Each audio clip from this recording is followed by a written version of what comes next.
দেশে প্রবেশ করেন, তিনি বিমান থেকে নেমে সবচেয়ে আগেই তিনি বাংলাদেশের মাটি স্পর্শ করেছেন, মাটি হাতে নিয়েছেন। আমরা প্রত্যাশা করতে পারি তিনি বাংলাদেশের মানুষের এই মাটির সাথে তিনি তার সাথেই থাকবেন, এই মাটির মানুষের সাথেই থাকবেন, তার সাথে বিশ্বাসঘাতকতা করবেন না, এটা আমরা প্রত্যাশা করতে পারি।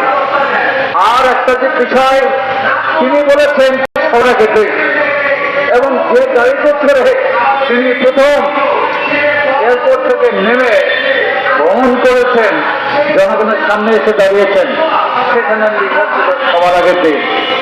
তাহলে সবার আগে দেশ কয়দিন হয়ে গেল এই বিপর্যস্ত অবস্থা? তিনি কি এখনো গেছেন ওই যে 5 ভাগ ভূখণ্ডের যে জনগণ তারা আজকে অসহায় অবস্থায় আছে, দেখতে জানি যাবেন নাকি? তাহলে আরেকটা কথা বলি, আমরা জানতে পেরেছি যে 1907 সালে পানি সম্পদ মন্ত্রণালয়ের একটা সমীক্ষা, তারা একটা সিদ্ধান্ত নিয়েছে যে যদি হাওড় অঞ্চলকে তাদের সমস্যার সমাধান করা যায়, হাওড় অঞ্চলকে যত উপযুক্তভাবে যদি কৃষি উৎপাদনের একটাই শুধু বড় কৃষি এইটা ঠিকমতো উৎপাদন করা যায়, তাহলে গোটা দেশের এক ধরনের খাদ্য যোগান দেওয়া সম্ভব। তাহলে এই যে সিদ্ধান্ত, এটা কি কারণে, কোন হিমাগারে এটা আটকে আছে এবং পচে যাচ্ছে, এটা জানতে চাই আজকের এই সমাবেশ থেকে।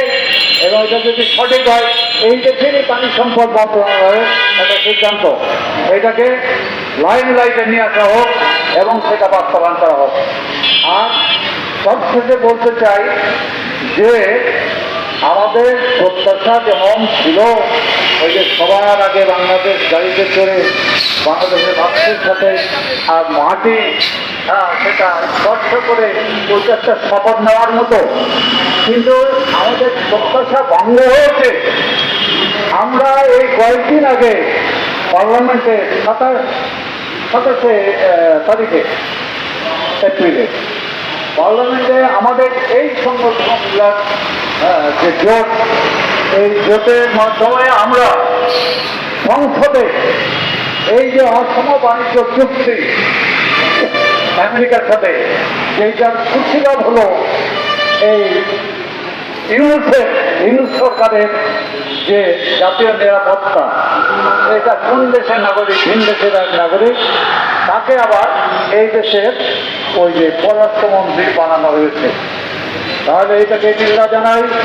এবং আমরা দেখছি যে সবার আগে বাংলাদেশ এবং মাটি মেখে যে শপথ গ্রহণ করা মাটি নিয়ে, দেশের মাটি নিয়ে, এটা ঠিক জায়গায় থাকছে না।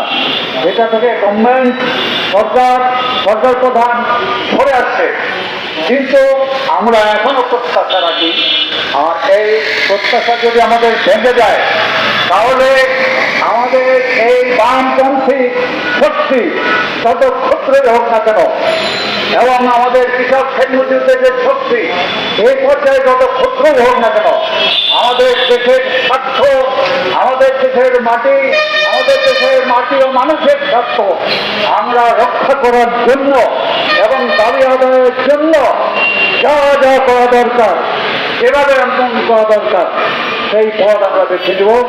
এই প্রত্যাশা ব্যক্ত করে সবাইকে আবারও সংগ্রামী শুভেচ্ছা জানিয়ে আমার কথা এইসব শেষ করতে ধন্যবাদ।